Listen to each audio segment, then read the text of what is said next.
সুপ্রিয় শিক্ষার্থী বন্ধুরা, আসসালামু আলাইকুম। আশা করি সবাই ভালো আছেন এবং সুস্থ আছেন।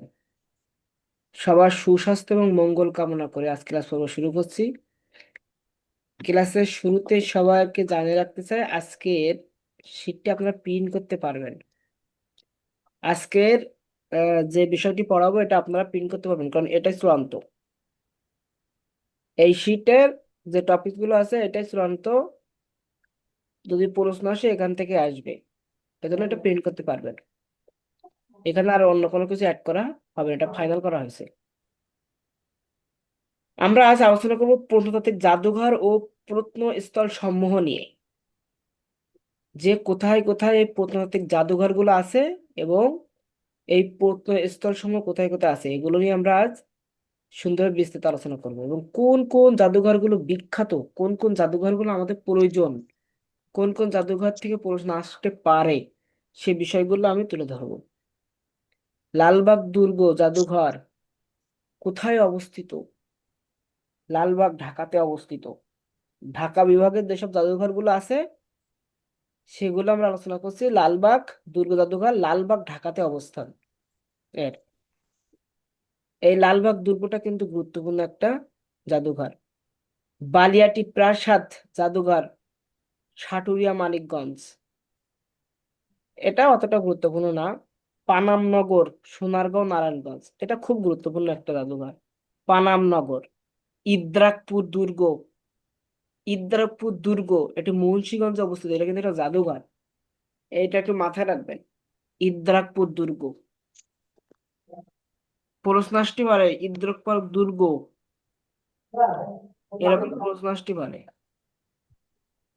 ময়মনসিংহ বিভাগের একটা জাদুঘর হলো ময়মনসিংহ জাদুঘর, ময়মনসিংহ, এটা এমনি রিডিং পড়ে রাখবেন। তাহলে প্রথম ঢাকা বিভাগ থেকে আমরা তিনটা গুরুত্বপূর্ণ জাদুঘর সম্পর্কে জানলাম। লালবাগ দুর্গ জাদুঘর, প্রশ্ন কিন্তু লালবাগ দুর্গ জাদুঘর থাকবে না, লালবাগ দুর্গ থাকবে, যে লালবাগ দুর্গ কোথায় অবস্থিত এরকম, বা লালবাগ দুর্গ কি, তখন ঐতিহাসিক প্রত্নতাত্ত্বিক নিদর্শন। যদি জাদুঘর থাকে জাদুঘর দেবেন, যদি আপনার নিদর্শন থাকে তবে প্রত্নতাত্ত্বিক নিদর্শন যদি থাকে সেটা দেবেন। পানামনগর এবং ইদ্রাকপুর সাথে সাথে মুখস্থ হয়ে যাবে। কাউসার মাহমুদ বলেন ইদ্রাকপুর দুর্গ কোথায় অবস্থিত? Munshiganj. Munshiganj. Good, very good. এই মোহাম্মদ হাফেজ মোহাম্মদ মাসুম বলেন পানামনগর কোথায় অবস্থিত? পানামনগর কোথায় অবস্থিত? দেখে বলেন, না পারলে দেখে দেখে বলেন। Sir Sonargaon, sir Sonargaon. নারায়ণগঞ্জ। নারায়ণগঞ্জ। সোনারগাঁও নারায়ণগঞ্জে অবস্থিত। এরপর রাজশাহী বিভাগে আসি। রাজশাহী বিভাগের 2 থেকে 3টা জাদুঘর সম্পর্কে আমার মোটামুটি ধারণা রাখলে হবে। পাহাড়পুর বৌদ্ধবিহার, পাহাড়পুর বৌদ্ধবিহার এটা আমরা অনেকবার পড়েছি, বদলগাছি নওগাঁতে অবস্থিত। পাহাড়পুর প্রত্নতাত্ত্বিক জাদুঘর বদলগাছি নওগাঁতে অবস্থিত। মহাস্থান প্রত্নতাত্ত্বিক জাদুঘর, মহাস্থান প্রত্নতাত্ত্বিক জাদুঘর এটাও সবাই জানি, বগুড়া। রাহাতঘাটা প্রত্নস্থল শিবগঞ্জ বগুড়া। গোবিন্দভিটা বগুড়া। গোকুল মেদ বগুড়া।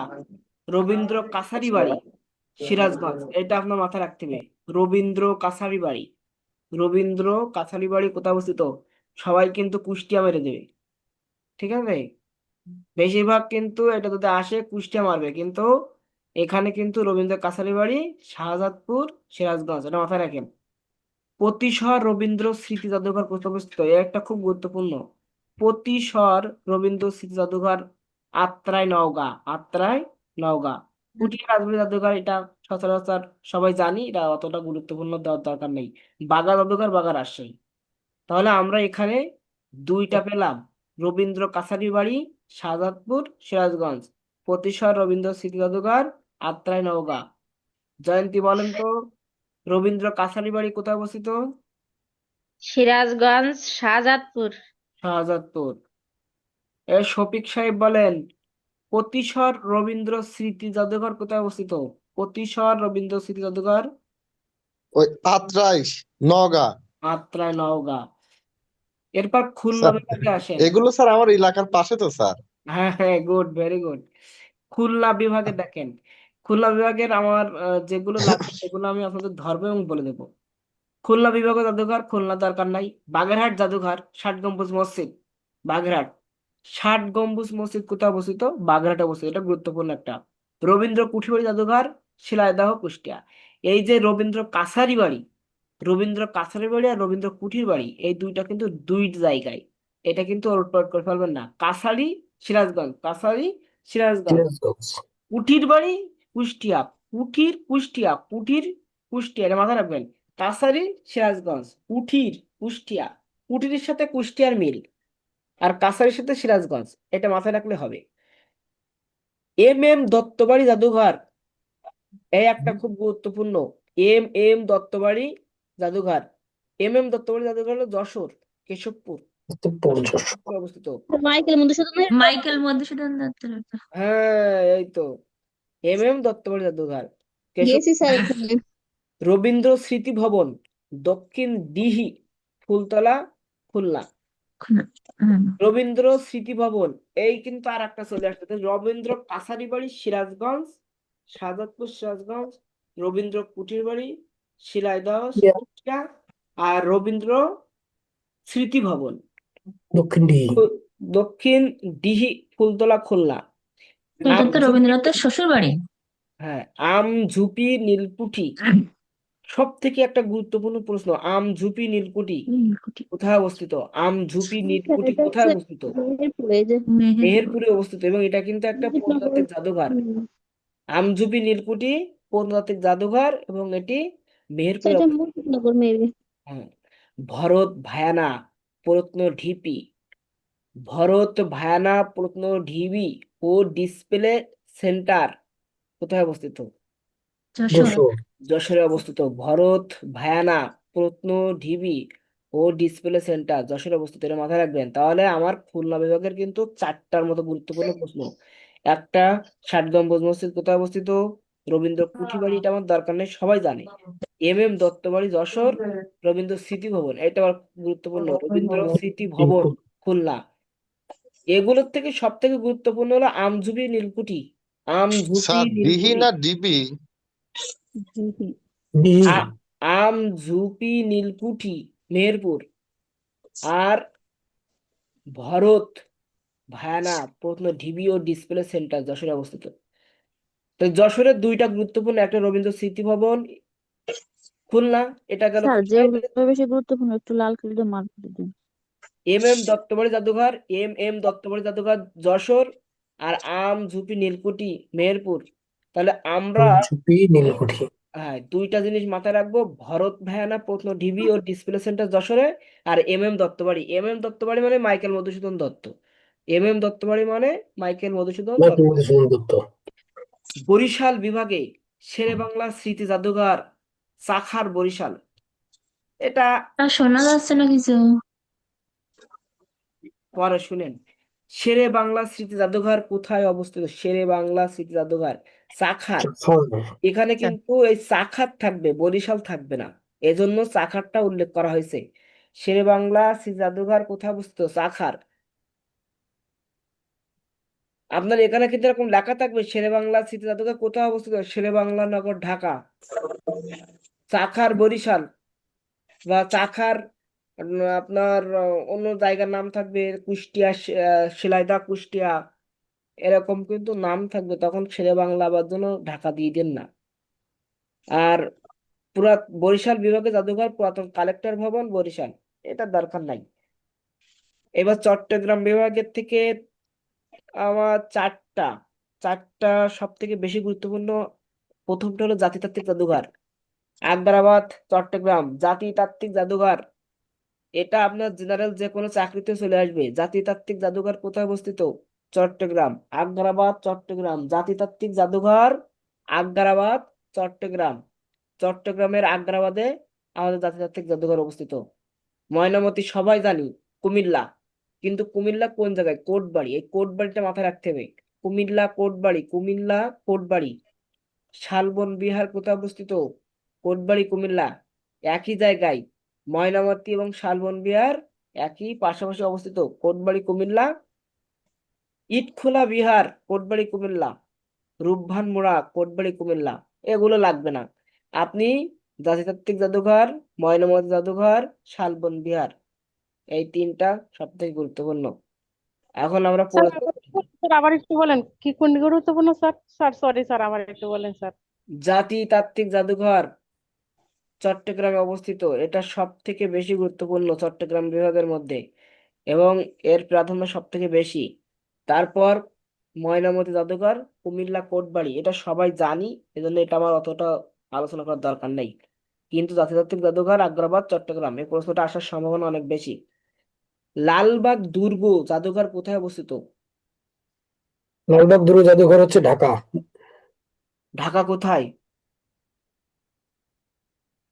জানেন? লালবাগে। লালবাগ লালবাগ। বুড়িগঙ্গা নদী স্যার। লালবাগ দুর্গ, এই লালবাগ দুর্গের আরেক নাম কি জানেন? কেল্লা। লালবাগ লালবাগ দুর্গের আরেক নাম হলো কেল্লা আরঙ্গবাদ। লালবাগ দুর্গের জায়গায় কেল্লা আরঙ্গবাদ কোথায় অবস্থিত, এরকম প্রশ্ন আসবে। লালবাগ দুর্গে উল্লেখ না করে কেল্লা আরঙ্গবাদ কোথায় অবস্থিত? ঢাকার বুড়িগঙ্গা নদীর তীরে অবস্থিত একটি সপ্তদশ শতাব্দীর অসমাপ্ত মুঘল দুর্গ। নিচের কোনটি অসমাপ্ত মুঘল দুর্গ? প্রশ্ন আসতে পারে। লালবাগ দুর্গ। 1678 সালে সম্রাট আওরঙ্গজেবের পুত্র মোহাম্মদ আজম শাহ এর নির্মাণ শুরু করেন, যা পরে শায়েস্তা খাঁ চালিয়ে যান। এর অভ্যন্তরে পরিবারের মাজার, 3 গম্বুজ বিশিষ্ট মসজিদ ও একটি দরবার হল উল্লেখযোগ্য। এটি একটি জনপ্রিয় ঐতিহাসিক নিদর্শন। হারানো নগরী নামে পরিচিত কোনটি? হারানো নগরী, পানামনগর। পানাম নগর। পানাম নগরের আরেক নাম কি জানেন? পানাম সিটি। পানাম পানাম নগরের সিটি। আরেক নাম হলো পানাম সিটি। তাই লালবাগ দুর্গ ঢাকায় অবস্থিত। কেল্লা আরঙ্গবাদ কোথায় অবস্থিত? ঢাকা। ঢাকা। কেল্লা আরঙ্গবাদ ঢাকায় অবস্থিত। হারানো নগরীর অপর নাম পানাম সিটি। পানাম পানাম সিটি। পানাম নগর। পানাম নগর সোনারগাঁয়ে অবস্থিত, নারায়ণগঞ্জের সোনারগাঁয়ে অবস্থিত। এটি একটি প্রাচীন ও ঐতিহাসিক জনপদ। 19 শতকের শুরুর দিকে ব্রিটিশ শাসনামলে এটি হিন্দু বণিকদের আবাসস্থল হিসেবে গড়ে ওঠে এবং মসলিন বাণিজ্যের জন্য বিখ্যাত ছিল। তাহলে পানাম নগর কি জন্য প্রসিদ্ধ? মসলিন বাণিজ্য। মসলিন মুসলিম কাপড়ের বাণিজ্যের জন্য বিখ্যাত। মসলিন কাপড়ের জন্য। পানাম নগর কি জন্য প্রসিদ্ধ? মসলিন কাপড়ের জন্য। ইদ্রাকপুর দুর্গ কোথায় অবস্থিত? ইদ্রাকপুর দুর্গ মুন্সিগঞ্জ। মুন্সিগঞ্জ। ইদ্দারাকপুর দুর্গ মুন্সিগঞ্জে অবস্থিত, এবং এখান থেকে প্রশ্ন আসতে পারে ইদ্দারাকপুর কিল্লা কোথায় অবস্থিত? ইদ্দারাকপুর মুন্সিগঞ্জ। কিল্লা মুন্সিগঞ্জে অবস্থিত। বাংলার সুবেদার ও সেনাপতি মীর জুমলা মগ ও পর্তুগিজ জলদস্যুদের হাত থেকে ঢাকা ও নারায়ণগঞ্জকে রক্ষা করতে 1660 সালে ইসামতুল্লাহ বিক্কিরে এই দুর্গটি নির্মাণ করেন। প্রশ্ন আসতে পারে ইদ্দারাকপুর দুর্গ নির্মাণের উদ্দেশ্য কি? ইদ্দারাকপুর দুর্গ নির্মাণের উদ্দেশ্য কি ছিল?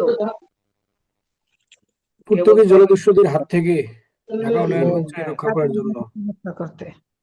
জি জি জি, পর্তুগিজ জলদস্যুদের হাত থেকে ঢাকা নারায়ণগঞ্জে রক্ষা করতে। এটি একটি সুরক্ষিত ও কৌশলগত সামরিক স্থাপনা হিসেবে পরিচিত। নিচের কোনটি সামরিক স্থাপনা হিসেবে পরিচিত? নিচের কোনটি সামরিক স্থাপনা হিসেবে পরিচিত? তখন ইদ্দারাকপুর দুর্গ থাকবে না, তখন ইদ্দারাকপুর কিল্লা থাকবে। অপশনে থাকবে ইদ্দারাকপুর কিল্লা। আল্লাহ। পাহাড়পুর কি জন্য বিখ্যাত? চলে আসছে কিন্তু। পর্তুগিজ। পাহাড়পুর বৌদ্ধ বিহার। বৌদ্ধ বিহারের জন্য বিখ্যাত, এবং পাহাড়পুর সম্পর্কে আমরা সবাই জানি। পাহাড়পুর বৌদ্ধ বিহার সোমপুর মহাবিহার নামে পরিচিত। এখানে পাহাড়পুর না দিয়ে যদি বলা হয় সোমপুর মহাবিহার কি জন্য বিখ্যাত? বৌদ্ধ বিহারের জন্য বিখ্যাত। বৌদ্ধ বিহারের জন্য বাংলাদেশের বিখ্যাত। নওগাঁ জেলায় অবস্থিত একটি প্রাচীন ও বিখ্যাত বৌদ্ধ বিহার এবং ইউনেস্কো ওয়ার্ল্ড হেরিটেজ সাইট।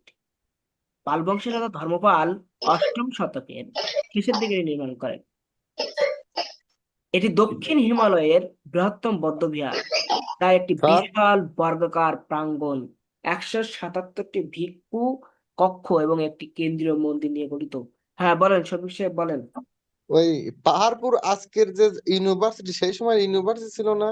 হ্যাঁ হ্যাঁ কোন হ্যাঁ, জায়গায় ওই সময় বিখ্যাত, ওখানে আপনার চীন জাপান পৃথিবীর সব সবচেয়ে দেশ থেকে প্রাচীন লোক আসতো। ইউনিভার্সিটি। হ্যাঁ, ওইটা মূলত মহাবিদ্যালয় বিশ্ববিদ্যালয় হিসাবে খ্যাত। সেই সময় ওখানে সিক্সের বই দেখলাম আজকে, মনে হয় কবে মনে হয়। কান্তনগর প্রত্নতাত্ত্বিক জাদুঘর কোথায় অবস্থিত? কান্তনগর, শান্তনগর, দিনাজপুর। কান্তনগর দিনাজপুর। আমি এটার পাশে আছি স্যার। Good, very good. এই দেখেন দত্তবাড়ি জাদুঘর কোথায় অবস্থিত? দত্তবাড়ি জাদুঘর মাইকেল মধুসূদন। স্যার যশোর। যশোর। যশোর। আমঝুপি নীলকুঠি কোথায় অবস্থিত? স্যার এই একটু আগে পড়লেন না, আমঝুপি নীলকুঠি কোথায়? Meherpur. Sir Meherpur. Meherpur. Good, very good, Meherpur. এইবার বলছে আমঝুপি নীলকুঠি মসজিদ, ঐতিহাসিক নিদর্শন, মন্দির, গির্জা, কোনটা হবে? ঐতিহাসিক নিদর্শন। ঐতিহাসিক নিদর্শন। এগুলো মাথায় রাখবেন। মেহেরপুর শহর থেকে প্রায় 7 কিলোমিটার দূরে কাজলা নদীর তীরে অবস্থিত আমঝুপি নীলকুঠি 1800 দশকের শুরুতে স্থাপিত ব্রিটিশ ঔপনিবেশিক শাসনের এক ঐতিহাসিক নিদর্শন। এটি নীলকরদের অত্যাচার ও শোষণের সাক্ষী হিসেবে দাঁড়িয়ে আছে। তাহলে আমঝুপি নীলকুঠি মনে করবেন নীলকর, নীলকর। জনশ্রুতি রয়েছে পলাশীর যুদ্ধের আগে মীর জাফর ও লর্ড ক্লাইভের গোপন বৈঠক এখানে হয়েছিল, যা বাংলার স্বাধীনতার সূর্য অস্তমিত করে। ভারত ভারত ভাইনা প্রত্নঢিবি ও ডিসপ্লে যশোর। সেন্টার যশোরে অবস্থিত।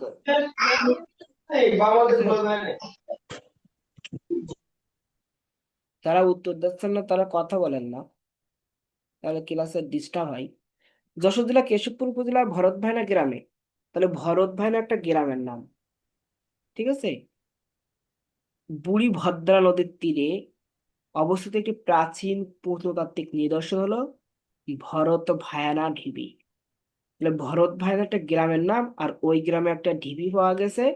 সেই ঢিবিতে অনেকগুলো প্রত্নতাত্ত্বিক নিদর্শন পাওয়া গেছে, প্রাচীন আমলের অনেকগুলো আপনার উপকরণ সামগ্রী পাওয়া গেছে, যার নাম দিচ্ছে আমরা ভরত ভায়ানা ঢিবি। এটি স্থানীয়ভাবে ভরত রাজার দেউল নামে পরিচিত। ভরত রাজার দেউল নামে পরিচিত, যা খ্রিস্টীয় 5 থেকে 7 শতকের একটি বৌদ্ধ মন্দির বা স্তূপ বলে ধারণা করা হয়। ভরত রাজার দেউল, একটা হাইফেন দেওয়া থাকবে, তাহলে এটা কি? আপনারা ভরত রাজার দেউল একটা বৌদ্ধ মন্দির বা বৌদ্ধ স্তূপ, যে কোনো একটা বললেই হবে। জাতিতাত্ত্বিক জাদুঘর কোথায় অবস্থিত? চোখ বন্ধ করে বলবেন, কে বলবেন? জুই বলেন। চট্টগ্রাম স্যার। চট্টগ্রাম। চট্টগ্রাম। চট্টগ্রামের কোথায়?